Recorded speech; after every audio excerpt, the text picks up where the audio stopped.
이번 한 주 어떤 소식이 가장 뜨거운 뉴스인지 한 주간의 뉴스들을 종합 정리하고 미처 못다한 이야기까지 챙겨드립니다. 장윤선의 주간 이슈. 네, 취재 여왕. 네, 장윤선 정치 전문기자 나오셨습니다. 어서 오십시오. 네, 반갑습니다. 네. 매주 금요일이 행복합니다. 배종찬 소장님하고 함께 시사본부 함께 할 수 있어서 영광입니다. 네. 우리 PD가 네. 다른 내용도 좀 줄여달라고 하네요. 죄송합니다. 저는 괜찮은데. 자제하겠습니다. 네. 그러나 워낙 인기가 많은 프로니까 네. 앞다퉈 서로 나오려고 하는데. 감사합니다. 네. 저는 괜찮은데 담당 PD가 좀 길다고. 네. 네. 네. 첫 번째, 이렇게 웃는 거죠. 네. 그럼요. 네.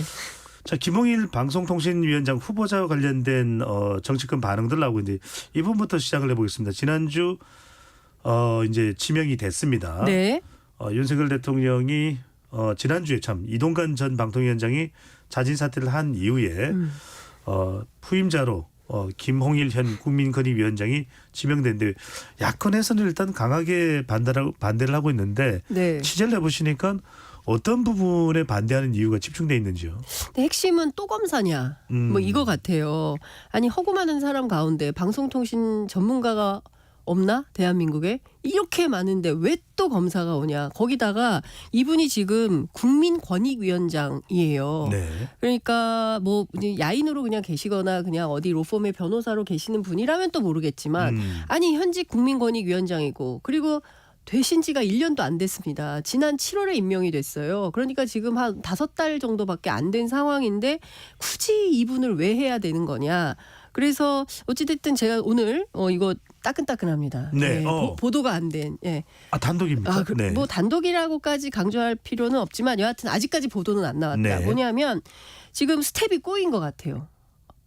김홍일 위원장. 무슨 말씀이죠? 무슨 얘기냐면 이분이 지금 국민권익위원장이라고 제가 말씀드렸잖아요. 네. 국민권익위원장으로서 반드시 결재해야 될 서류와 업무가 있다. 결재를 해야 된다. 그래서 지명 발표는 서둘러서 했지만 이분이 권익위원장을 그만두질 못하고 있다. 그러니까 자 지금 오늘 제가 국회 확인해 보니까 다른 장관들 인사청문 요청이 막 왔다는 거예요. 뭐 농림부 장관 것도 왔고 다 와 있는데 이분 것만 안 왔다는 거예요. 그래서 왜 안 왔냐 확인해 봤더니 지금 당장 국민권익위원회에서 해야 될 일들이 있는 거예요. 이거 처리하지 않으면 못 나가. 나가고 싶어도 못 나가는 거예요. 그러면 이런 것들을 좀 감안해서 발표를 하든지 그랬어야 됐던 거 아닙니까? 먼저 발표를 해놓고 지금 이분은 여기 권익위에 발이 묶여서 못 나오고 뭐 이런 상황이에요. 그래서 아니 근데 계속 이럴 수는 없는 거 아닙니까? 인사청문 일정도 잡아야 되고 20일 안에 해야 되는 거 아닙니까? 네. 그래서 물어봤더니 빠르면 월요일? 그 이전에는 불가능할 것 같다라는 얘기가 나오고 있고 지금 여당에서는 어쨌든 막 정부가 하루가 급하다고 하는 조직이잖아요. 방통위가. 그러니까 빨리빨리 해가지고 27에서 28일 빨리 합시다 이러는데 또 야당 입장에서는 거기에 또 왜 우리가 또 이런 거잖아요. 인사청문회를요. 네. 그러니까 뭐 내년 초쯤 하든가. 뭐 약간 이런 분위기예요. 그래서 상당히 스텝이 꼬여가고 있다. 뭐 이런 거고 이분이 평소에 늘 하시던 말씀이 있대요. 나는 절대 청문회 거치는 자리는 하지 않겠다. 나가지 않겠다. 뭐 이렇게 해서 계속 고사를 했는데 대통령이 계속 요청을 하고 뭐 전화도 하시고 했다는 거잖아요. 그래서 도저히 거절할 수 없는 상황이 돼서 일단은 아마 이렇게 결정을 하긴 했는데 일단 인사청문 과정이 순탄치는 않을 것이다라고 야당에서는 이미 또 이렇게 나오고 있고요. 네. 그럼에도 불구하고 국민의힘 쪽에서는 무조건 임명한다. 네, 늦추지 않고 무조건 임명한다. 20일 지나면 무조건 임명이다. 이제 이런 얘기들이 나옵니다. 그러니까 중요한 것은 지명 발표하기 전에 권익위 안에서 처리해야 될 것들을 처리를 하고 그런 다음에 사표 내시고 수리가 되고 그다음에 이제 이렇게 순차대로 하면 참 좋은데 너무 마음이 급했던 것인지 일단 발표부터 하니까 이런 상황이 됐다.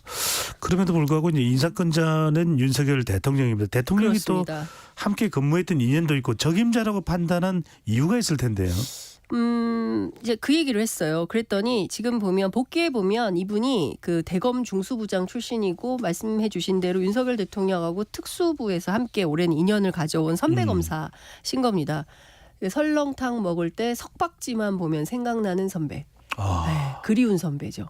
설렁탕 먹을 때 석박지가 없으면 안 되는 거 안 아닙니까? 되죠. 예, 설렁탕 꼭 안 넘어가요. 안 네. 넘어갑니다. 예, 석박지가 있어야 됩니다. 네. 예, 그렇기 때문에 꼭 있어야 되는 선배인 거예요. 그래서 이분을 언제부터 염두에 두고 있었냐면 한상혁 방통위원장의 어떤 그 후임으로 누가 올 거냐 이런 논란이 있었을 때 제일 먼저 거론됐던 분이 바로 김홍일 변호사였습니다. 그러니까 지난 3월부터 이 보도가 쏟아졌던 건데요. 그런데 국민권익위로 턴해서 어떻게 된 거지? 뭐 이랬었던 거예요. 근데 그때도 언론에 어떤 게 나왔냐면 이분이 방송통신계의 접점은 크지는 않지만 윤석열 대통령과 밀접한 관계를 맺어왔기 때문에 차기 위원장 가능성이 높다. 이제 이런 보도가 나왔었거든요. 근데 그것보다 한 뎁스 더 들어가서 더 중요한 포인트. 그럼 도대체 왜 윤석열 대통령은 김홍일 위원장을 적임자라고 보는 거냐? 그 이유가 뭐냐? 뭐 이런 건데요. 일단 당시에 방송 장악이 급하다고 해서 이동관 위원장이 선수니까 이동관 위원장을 하면 한꺼번에 뭔가 다 해결될 거라고 생각을 했는데 막상 MBC 대주주 박문진의 권태선 이사장, 김기중 이사에 대한 법원의 해임 효력 정지 중지 결정이 나와 버렸잖아요. 그리고 또 하나는 지금 방통위 산하에 있는 방심위에 가짜뉴스 심의 전담센터가 내부 직원들의 반발이 있어서 조직 운영에 지금 제동이 걸렸습니다. 평직원 200명이 2008년 출범 이후 처음으로 직원들 단체 서명부를 작성해가지고 사측에 방심위 측에 전달을 했다는 거거든요. 언론 보도 심의가 명확한 원칙 없이 졸속으로 이루어지고 있어서 향후 직원들이 법적 책임을 뒤집어쓰게 될 것이 우려된다. 이런 내용의 신고서를 냈다는 겁니다.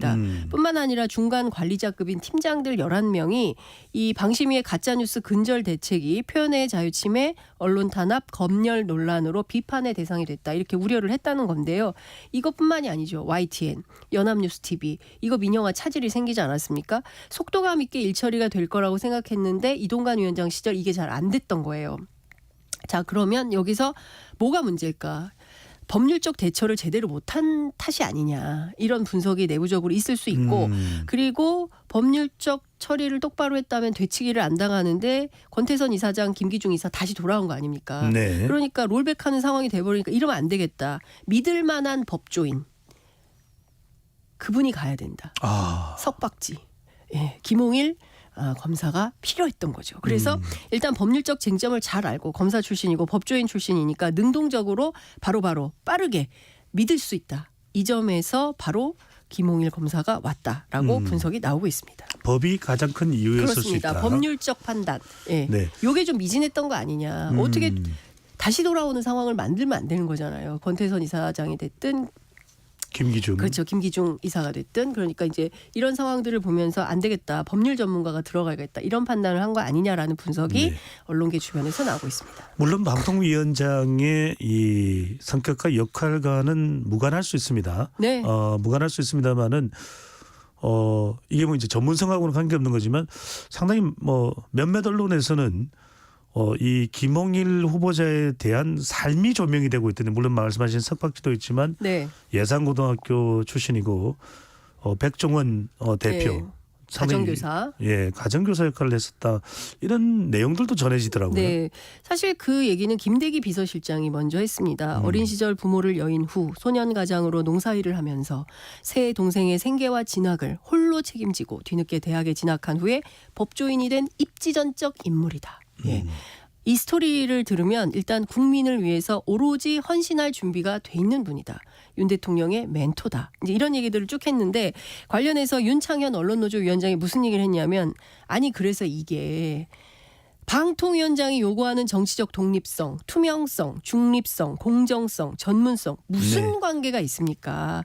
예, 이거 마치 이 과거에 옛날에 버스 타거나 뭐 이러면 이제 껌 팔던 소년들이 있었거든요. 뭐 그런 비유를 하는 것이냐. 방송 권력이 아예 전무한 분이 어떻게 대통령하고 가깝다는 이유만으로 방통위원장에 올 수 있냐. 이것은 말도 안 되는 얘기다라고 비판을 좀 하고 있는데요. 저는 이분이 살아온 구슬픈 삶의 이력 이 존중합니다. 과거에 이렇게 어려운 분들 뭐 지금도 많습니다. 지금도 도처에 굉장히 이렇게 어렵게 사시는 분들이 많이 있고 이분들이 훌륭한 일들을 할 수 있는데요. 훌륭한 검사고 또 훌륭한 법조인으로서 역할을 하는 것과 방송통신위원장으로서의 어떤 전문성을 발현할 수 있는 위치와 전혀 좀 다른 이슈가 아니냐 싶기도 하고요. 네. 그리고 국회에서 인사청문 과정에서 그 부분에 대해서는 아주 심도 깊게 검증을 하지 않을까 싶습니다. 그러니까 중요한 건 방통위원장으로서 어떤 역할을 할 거냐 그 부분을 그렇죠. 들어보는 것이 가장 중요할 맞습니다. 테니까요. 예. 자, 이번에는 국민의힘으로 가봅니다. 많은 기대를 했던 지지층들로부터 특히요. 바로 국민의힘 혁신위원회가 될 텐데 조기 해산을 선언했습니다. 결과적으로는 기대치에 못 미친 것 아니냐 네. 이런 평가도 나오고 있는데 자, 이렇게 이 마감하는 모습을 보면서 반전이 있는 것일까? 앞으로 뭐 남은 시간이 뭐 며칠 될지 어떨지는 모르겠고 11일 날 뭐 네. 결과 보고를 한다는 이야기는 있습니다. 근데 자, 사실 네. 어떻게 봐야 될까요? 없지 않을까요? 예, 왜냐하면 이게 드라마나 쇼나 이러면 뭐 반전의 드라마를 쓸 수 있겠지만 현실 정치라서 사실상 공관위원장 셀프 추천하면서 그날로 끝났다 코미디로. 그리고 홍준표 시장이 한편의 개그 콘서트를 보여주고 떠났네요. 점점점 이런 글을 SNS에 네. 올리기도 했는데요. 이제 본인 한국 정치 문법에 좀 안 맞는 거였죠. 나를 공관위원장으로 추천해라. 굉장히 낯선 이제 새로 보는 이런 그 어떤 분들은 물론 그 자리를 원해서 한 이야기는 아닐 수도 그렇죠. 있겠지만 개혁을 위한 거다라고 네. 주장을 하긴 했지만 그래도 이제 셀프 추천이라는 것이 대한민국에서 저 어떤 의미인지는 뭐 특별히 설명드리지 않아도 많은 분들이 이제 공감하실 것 같은데요. 우리 언론들은 이렇게 평가를 합니다. 헛물만 켜다 떠난 인요한 혁신이 42일 이렇게 이제 평가를 하고 있고요. 이제 중요한 포인트는 대통령을 향해서 할 말은 하고 그다음에 뭐 험지 출마, 뭐 영남 중진들 이런 것도 중요하지만 대통령이 당무에 개입해서는 안 된다라는 얘기를 분명하게 하고 그리고 또 하나는 내년 총선에서 100% 상향식 공천을 해서 전 지역을 다 경선을 붙여라. 뭐 이런 혁신적인 얘기를 했어야 되는데 사실 그런 얘기는 꺼내지도 못하고 영남 중진들 윤핵관 당 지도부를 향해서 험지 요구했지만 꿈쩍도 하지 않고 오히려 항명이라는 표현을 쓰던데요. 장제원 의원 같은 경우에는 버스를 동원해서 4,200명을 모으는 이런 현상을 만들지 않았습니까? 이제 이런 등등의 모습을 볼 때 역시 영남 기득권 강과하다, 어렵다. 이번에 많이 배우고 떠납니다. 이제 이런 얘기를 한 것처럼 실제로 아무런 좀 혁신이나 이런 것 없이 결국 고인물에는 손도 못 대고 조기 철수하는 모양이 된 거 아니냐라는 평가가 나오고 있습니다. 근데 이렇게 여쭤볼게요. 네, 국민의힘이 내년 총선에서 경쟁력을 발휘하기 위해서는 네, 혁신이 성공이 참 중요한 것일 테고 그렇죠. 대체로 확인하게 되는 여론도 혁신이 혁신안이 잘 돼야 된다. 네. 물론 뭐 대통령의 또 입장까지 끌어내고 끌어내지 않고는 둘째치고라도 네. 그런데 이걸 모를까요? 김기현 대표도 정권을 주겠다라고 했는데 혁신이가 이렇게 용두사미가 돼 버린 것. 네. 국민의힘은 어떤 반응일까요? 국민의힘 내부는 상당히 좀 다양한 컬러들이 존재하는 것 같아요. 제가 취재를 해보면 일단 영남에 있는 이제 소위 이제 다선 의원들은 우리 보고 험지 가라고 한 다음에 그 자리에 소위 얘기하는 윤핵관, 뭐 검핵관, 핵핵관 이런 분들이 용산의 뜻에 맞게 들어오는 분들이 온다면 이게 과연 혁신이라고 국민들이 받아들이겠냐. 그리고 여기에서 의석을 확보할 수 있는 사람들이 갑자기 느닷없이 서울이나 뭐 수도권 어느 지역으로 와서 지면 그게 당에게 도움이 되는 선거 전략이 할 수 있는 거냐. 이런 판단을 종합적으로 하면서 무조건 비키라고 하는 거냐. 이런 판단이 먼저 필요한 거 아니냐라고 하는 영남의 의견들이 있고요. 그래서 어떤 분들은 예컨대 당에서 당신 빠지시오 하면 무소속으로 출마해서 피바다로 만들어버리겠다. 이제 이런 주장을 하는 분들도 있는 네. 거 아니겠습니까? 그러니까 영남의 정서는 좀 이런 거예요. 반면 수도권 정서는 앞서 말씀하신 대로 아니 혁신안을 받아가지고 좀 수도권 상황을 만들어야지. 그렇지 않고서 그냥 이 상태로 그냥 가면 강서 보궐선거에서 17.15%나 져서 혁신, 뭐 새로움, 그다음에 현장, 소통 이런 거를 강조했던 국민의힘이 과연 바뀐 게 뭐냐. 국민들한테 뭘 호소하면서 우리가 이렇게 바뀌었으니까 표 달라고 호소할 수 있는 거냐. 이대로 안 된다. 인유한 혁신안 받아야 된다라고 주장을 하는 것이죠. 그러니까 영남과 수도권 간의 온도 차이가 너무 커서 경우에 따라서는 서로 딴 얘기를 하는 이런 상황이 되기도 하는데요. 중요한 포인트는 거기서 김기현 대표의 역할입니다. 그러니까 김기현 대표가 그러면 이번에는 어느 선에 섰던 거냐. 그러니까 초반에 뭐 수도권 험지 출마 가능성이 있다, 불출마 가능성이 있다, 아니다, 당대표직을 유지할 거다, 뭐 여러 가지 설이 있었지만 지금 종합을 해보면 결과적으로는 영남 보수, 영남 다선, 영남 기득권 편에 서서 인유한 혁신위하고 갈등하면서 결국에는 승기를 잡은, 그래서 제1라운드 김기현 판정 승, 이렇게 언론이 분석을 하고 있는 것이죠. 그러니까 혁신위가 최후 통첩을 하고 난 이후에도 네. 윤석열 대통령과 비공개 오찬을 하면서 네. 윤심은 김기현 대표에게 실렸다. 네. 이런 해석이 나왔는데 맞습니다.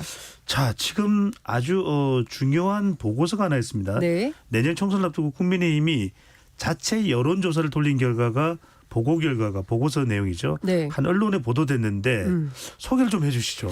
조선일보 보도입니다. 뭐냐면요. 국민의힘이 자체 여론조사를 돌려본 거예요. 내년 총선 판세 어떻게 될까. 가장 중요한 게 수도권입니다. 서울이죠. 49석 가운데 우세 지역이 모두 6곳이다. 네. 그러니까 지난 선거에서는 8곳이었는데 2개 줄어서 6석이 된 겁니다. 그럼 어디냐? 강남, 서초, 송파, 이른바 강남 3구에 싹 다 쏠려 있는데요. 강남 가불병, 서초, 가불, 송파, 을, 이렇게 6개가 우세 지역이고, 그러면 경합 우세 지역은 어디냐? 강동갑, 동작을, 마포갑 등이라는 거고요. 열세와 경합 우세 다 경합 열세를 합치면 전체 지역의 3분의 2가 넘는다. 이래가지고 이거 되겠냐라는 보고서를 실제로 만들어 놨는데 비공개, 쉬쉬. 이거 세면 안 된다.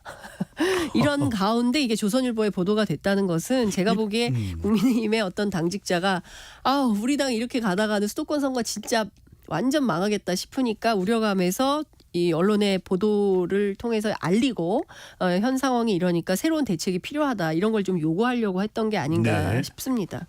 이런 내용이 외부로 나갔다는 것도 상당히 놀라운 일인데. 그렇죠. 김기현 대표 옛날 같으면 문건 유출로 조사해야죠. 그러니까요. 이거는 네. 상당히 국민의힘이 내년 수도권 선거가 상당히 어렵게 된다라는 것을 또 보여주는 내용이라서 그렇죠. 상당히 문제시될 수도 있는데. 네. 자, 그래서 중요한 건 앞으로 이제 공관위입니다. 공관위가 언제쯤 꾸려질까도 궁금해요. 그런데 의결된 내용이, 국민의힘 내에서 의결된 내용은 공관위를 120일 전이 아니라 90일, 선거일로부터 90일 이전까지로 좀 네. 늦추는 맞아요. 전략을. 결과가 나왔고, 네. 또 지금 뚜렷하게 공천관리위원장으로 거론되는 인물도 없습니다. 그러니까 지금 공관위원장이 예전에 비대위원장으로 거론했던 분들이에요. 아하. 안대희 검사, 전 대법관이죠. 그리고 김병준 비대위원장, 그리고 지금 전경련 회장하시는 분이죠. 그리고 김한길 국민통합위원장, 뭐 이런 분들이 하지 않을까라는 언론의 이제 추측성 보도가 이렇게 나오고 있는 건데요. 주목해서 봐야 되는 한 분이 있습니다. 누군가요? 바로 오늘 등장했죠. 오늘 인재영입 발표가 있었어요. 네. 인재영입 뭐 삐뽀삐뽀 119, 뭐 하정훈 박사, 뭐 이런 등등, 뭐 탈북 삐뽀 학자. 119는 전 놀랬네요. 저도 아이 키울 때 그 책을 샀습니다. 네, 예. 저도 그 책 1페이지부터 많이 봤습니다. 그렇죠. 열이 날 때 어떻게 해야 되는지. 네. 예, 다 나와 있습니다. 근데 어쨌든 바이블이죠. 아이들을 키우는데 일단 이거부터 산다. 예. 그런데 이제 이분이 국민의힘으로 가신 겁니다. 네. 여하튼 뭐 이제 뭐 그런 상징성도 있는데 거기에서 중요한 포인트는 누가 발표를 했냐. 요게 중요합니다.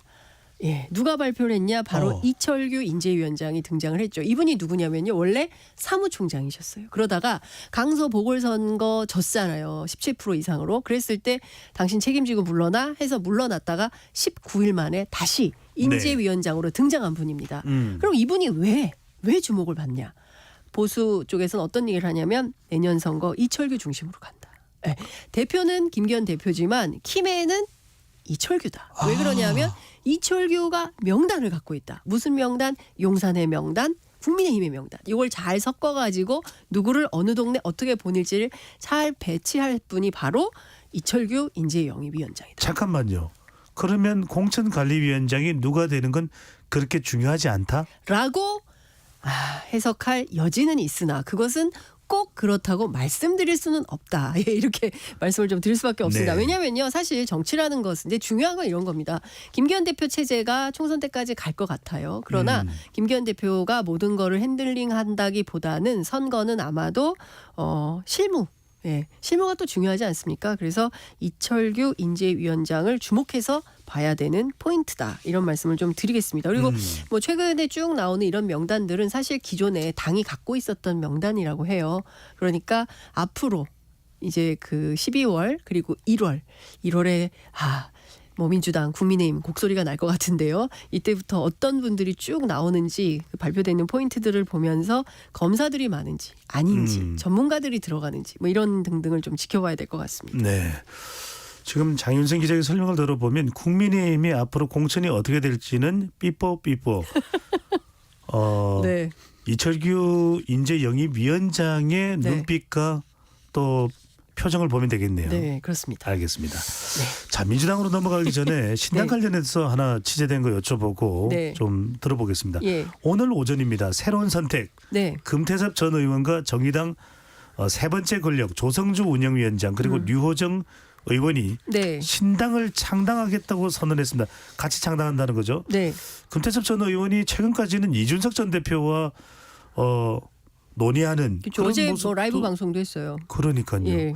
자, 이 신당 어떻게 되는 겁니까? 앞으로 어떤 위치에서 어느 정도의 파괴력 또 이준석 전 대표 또는 다른 사람들과의 신당을 추진하는 사람들의 관계 네. 어떻게 될까요?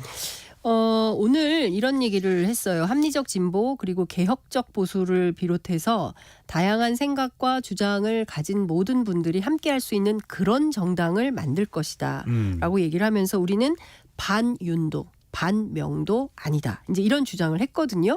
그리고 더 중요한 것은 일단 새로운 선택 금태섭 전 의원이 주도하는 정당이죠. 그리고 세 번째 권력 이것은 정의당의 류호정 의원이 이제 주도하는 그런 정당인데 둘이 만나서 중요한 포인트는 빅텐트를 강조하고 있기 때문에 향후 이준석 신당과 만나서 더 크게 제3지대를 형성할 거냐.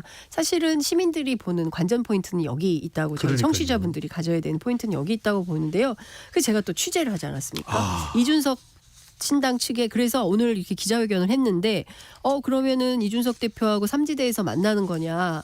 류호정, 이준석 가능한 조합이냐 이제 여쭤봤거든요. 그랬더니 아마도 그건 아닐 것이다. 그래서 어저께 저녁에 금태섭 의원이랑 같이 그 라이브 방송도 하고 상식적이고 합리적인 분들이라고 서로 좀 치하했기 때문에 금태섭 전 의원하고는 함께 하는 걸로 알고 있었는데 그거 아니었습니까?라고 했더니 당대당 통합 형식으로 합치는 일은 절대 없다.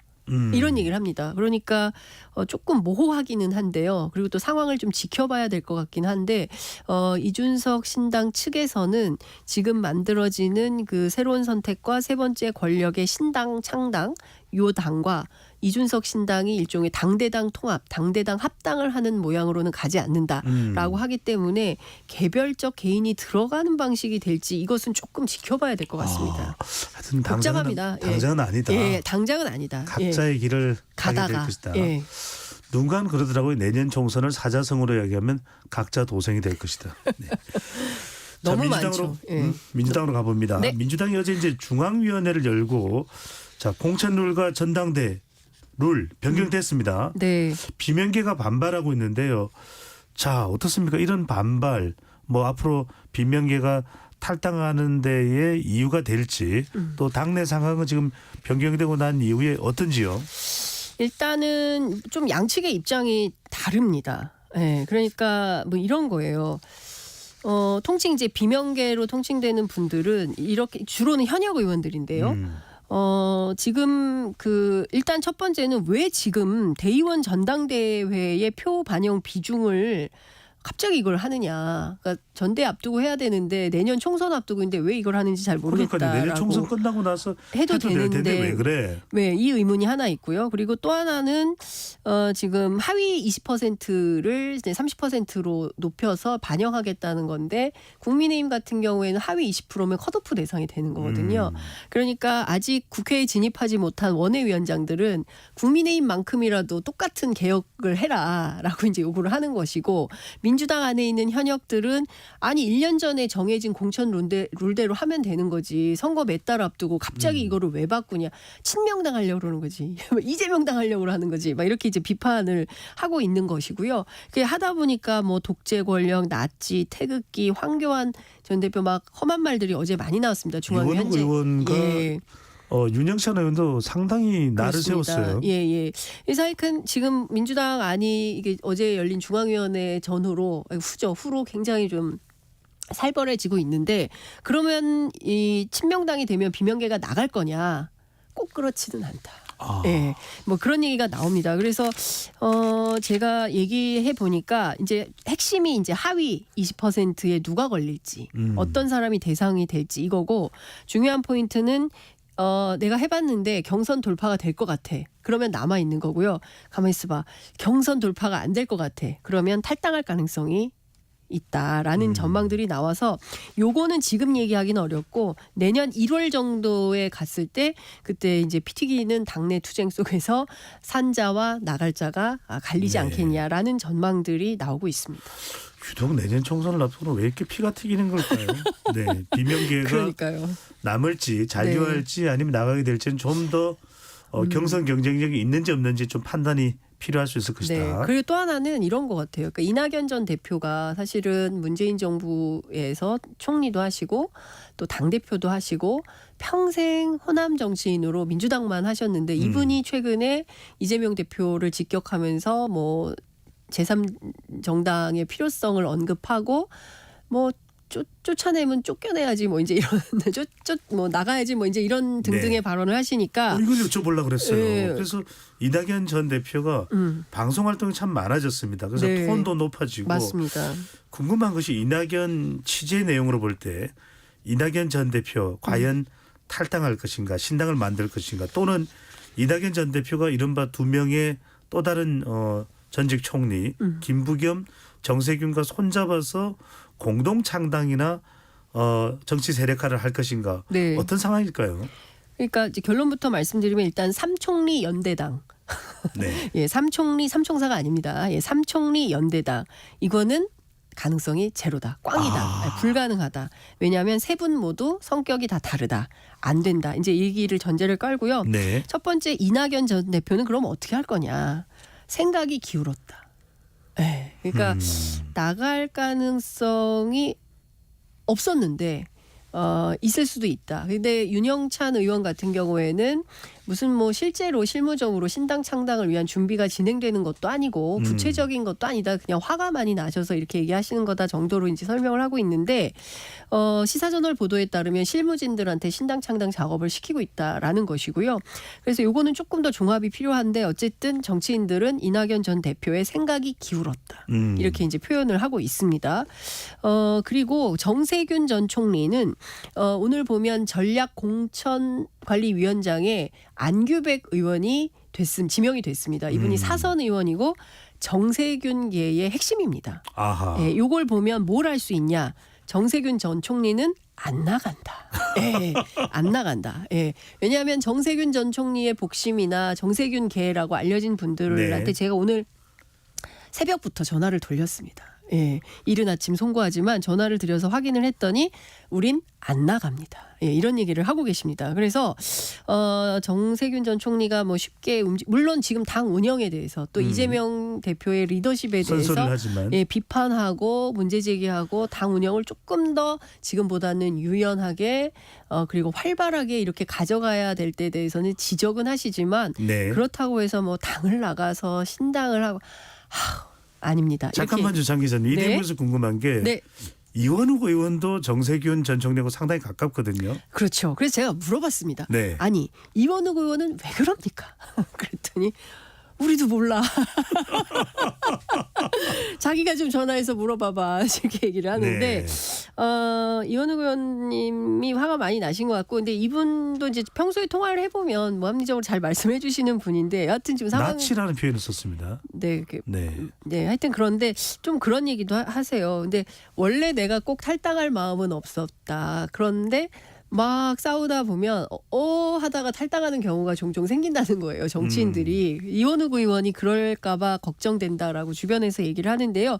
앞서 말씀드린 대로 핵심은 경선 돌파다. 경선 돌파가 가능하면 남고 안 되면 나갈 가능성이 있다. 네. 이제 이런 얘기를 주변에서 하고 있고요.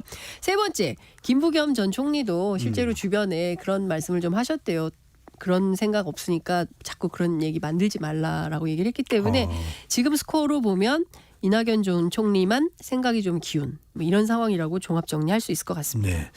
자, 이낙연 전 대표는 움직임이 가시화되고 있다. 그렇다면 이제 신당 쪽에 주목을 해보는데 이 신당 관련해서는 선거제도가 상당히 영향을 줄 수밖에 없습니다. 네. 병리평이냐 네. 준연동형이냐. 네.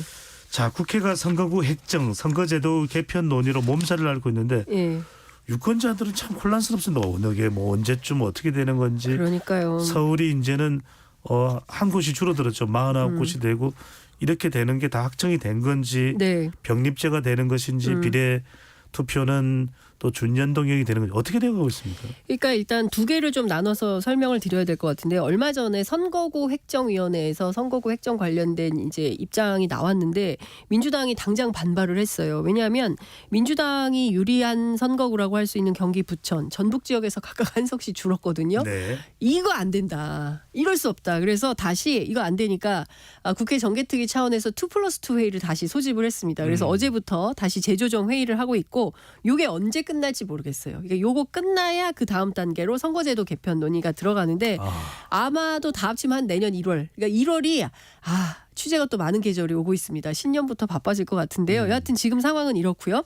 중요한 포인트는 민주당 고민이 굉장히 깊은 것 같습니다. 첫 번째로 일단 국민의힘의 입장은 잘 모르겠고 우리는 병립형이고 만약에 병립형을 안 하고 현행대로 간다면 연동형 비례제 차원에서 우리는 무조건 위성정당 만들 거야 라는 게 입장이에요. 그리고 협상의 여지는 없다라는 거예요. 그래서 이제 네. 15일까지 홍익표 원내대표가 그러지 말고 당신들도 위성정당 만들지 않는다는 것을 선언하시오라고 주장을 하지만 그럴 가능성은 별로 없어 보인다. 그러니까 국민의힘의 전신인 미래통합당 당시도 네. 보면은 이 준연동형에 대해서 일체 응하지는 않았어요. 맞아요. 협상 자체를 야당끼리 그냥 결정해서 통과시키 이런 네. 상황이기 때문에 우리는 그때도 반대요. 지금도 반대니 우리한테 더 얘기하지 마시오라는 게 국민의힘의 입장입니다. 대화가 안 되죠. 지금 이런 상황. 공은 그러면 이제 민주당으로 넘어가는 이런 상황인 건데 그러니까 이제 고민이 깊어요. 자, 우리가 이제 그렇게 해가지고 막 연동형 비례제 해놨잖아요. 그리고 지난 대선에서 이재명 대표가 약속도 했습니다. 연동형 비례제. 근데 지금 이렇게 계산을 해보면 위성정당 안 만들고 연동형 비례제를 받고 그냥 갔을 때 마이너스 25라는 거예요. 그러니까 이거는 현실적으로 우리가 받을 수가 없다. 이런 거고 또 하나 한 뎁스 더 들어가서 그래서 진짜 속마음은 뭡니까? 그랬더니 이 얘기를 해주더라고요.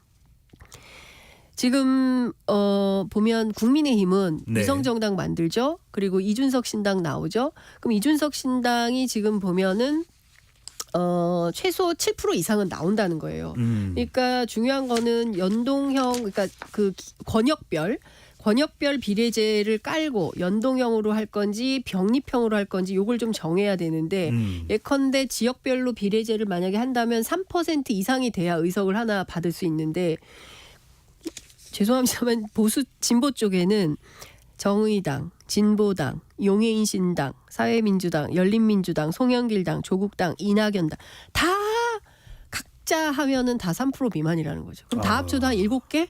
이걸로 되겠냐 돌파가. 그러면 의석 자체가 없을 수도 있으니까. 그렇죠. 그리고 7% 이상으로 만약 권역별로 나누면 7% 이상이어야 한석이 되는 건데 네. 이러면 더 어려워진다라는 아하. 얘기가 나오는 거예요. 근데 반면 이준석 신당은 최소한 15% 이상 나올 거라고 예상을 하고 있지 않습니까? 그리고 위성정당 만들면 이제 국민의힘 다시 정당이 되는 거니까 이러면 상대적으로 보수 진영에 유리하고 진보 진영에 불리한 싸움인데 이거 어떻게 해야 되냐. 근데 당장 시민사회는 세게 반발을 하고 있고 만약에 연동형 비례제로 가지 않으면 뭐 심판하겠다 이러고 있는 거잖아요. 그러니까 지금 당장 결론을 못 내고 있는데 실제로 민주당 그 정개특위 위원들 이렇게 살살 여쭤보면은 그냥 일단 권역별 비례제 하고 여기서 병립형으로 한 다음에 석패율제를 도입하면 어떻게 좀 돌파가 되지 않을까 이렇게 좀 계산을 좀 해볼까요? 이러고 있어요. 참 이것도 선거제가 어떻게 되느냐에 따라서 정당 간의 이익이 다르다 보니 그래서 일각에서 하는 이야기가 도대체 국민들을 위한 선거제는 뭐냐. 그러니까요. 근데 사실은 원래 이게 역사가 깊지 않습니까? 헌법재판소를 통해서 표의 등가성 그리고 아니 제가 맨날 하는 얘기가 이거예요. 평범한 직장인들은 누가 대변합니까? 예, 뭐 재벌들 법인세 깎아주고 뭐 이런 거 하는데 평범한 직장인들, 중소상공인들, 자영업자들 정말 사느라 하루하루가 버겁고 점심 한 그릇 먹기가 어렵잖아요. 물가가 너무 비싸서. 네. 돈 10,000원으로 살 게 없어요. 근데 우리를 대변해 주는 사람이 없어요. 이런 분들 들어가려면 사실은 연동형 비례제로 해서 다양한 층위에 있는 분들이 정당 만들어서 정말 그 무지갯빛 정치가 필요한 시대이긴 합니다. 근데 이렇게 병립형으로 돌아가면 양당 둘이 딱 갈라서 해먹는 구도가 되는 거예요. 네. 87년 체제를 넘기 위한 우리 정치권의 깊은 고민을 기대해 봅니다. 그래도 여러분들을 대변하는 방송은 있습니다. 네, 배종찬의 시사본부가 있습니다. 네. 네. 구독, 좋아요, 알림 설정. 네. 아 이런 거 자제시켰는데 네, 자발적으로 하게 됩니다. 네, 자, 송구합니다, 송구합니다. 많은 분들이 유독 네. 눈길을 끄는 사진이 있어서 화제가 되고 있습니다. 어제 윤석열 대통령이 부산 민심을 달래기 위해서 방문을 했는데 또 많은 재벌 총수들과 함께했습니다. 네. 그래서 부산 깡통시장을 방문을 했습니다. 네. 요즘 뭐 칠성시장, 부산의 자갈치시장, 또 선문시장, 부산의 깡통시장까지 다 대통령 방문으로 또 화제가 되고 있는데 네. 주목을 끄는 사진은 이재용 삼성전자 회장의 쉿 이렇게 조용히 하라 이런 맞아요. 모습의 사진인데 상당히 개구장이 모습도 좀 있는 것 같고 담겨 있고 네. 그런 또 반응이 나오고 있습니다. 제 평가가 아니라 이영 중소벤처기업부 장관이 왜 이 모습의 사진이 이재용 삼성전자 회장의 사진이 나온지 그 설명을 비밀의 문을 열어줬다고요. 네, 그에 앞서서 그 떡볶이 먹방도 화제가 됐었잖아요. 이날 현장에서 이재용 회장의 사진도 화제가 됐지만 그 떡볶이 대통령과 이제 재벌 총수들이 긴 젓가락으로 떡볶이 드시는 장면이 이제 화제가 됐었는데 보통은 포크로 많이 먹는 것 같긴 한데. 포크다 아니면 이쑤시개가 네. 살짝 긴 거. 뭐 이래서 제가 이제 그 문제를 이제 다른 방송에서 말씀드렸는데 뭐 확인 요청이 필요해서 제가 오늘 오전 6시 37분에 민주당의 부산 중영도구 지역위원장인 박영미 위원장 통해서 그 현장 확인을 좀 부탁드렸어요. 또 취재를 했네요. 또 취재를 했어요. 그랬더니 이 부분은 부산에 그 어떤 특정한 상호가 있는 분이요. 제가 뭐 상호는 설명드리지 않겠지만 그 집만 그 빨간 긴 젓가락을 쓴다고 해요. 다른 집들은 그냥 그 포크를 쓰는데 포크나 뭐 이쑤시개를 쓰는데 그래서 어쨌든 좀 특이한 장면이었다라는 설명을 좀 드리면서 이영 장관이 어떤 얘기를 했냐면 사실 우리 국민들이 119대 29라는 좀 너무 이해할 수 없는 성적표를 받아서 부산 엑스포에 대해서 굉장히 실망감을 갖고 있고 특히 이제 부산 시민들 같은 경우는 더 헛헛한 마음을 갖고 계신데 이게 떡볶이 먹방 한다고 해서 이게 풀릴 거냐 이제 이런 고민이 있었어요. 그런데 그 와중에 이제 현장 얘기를 들어보니까 이랬다는 거예요.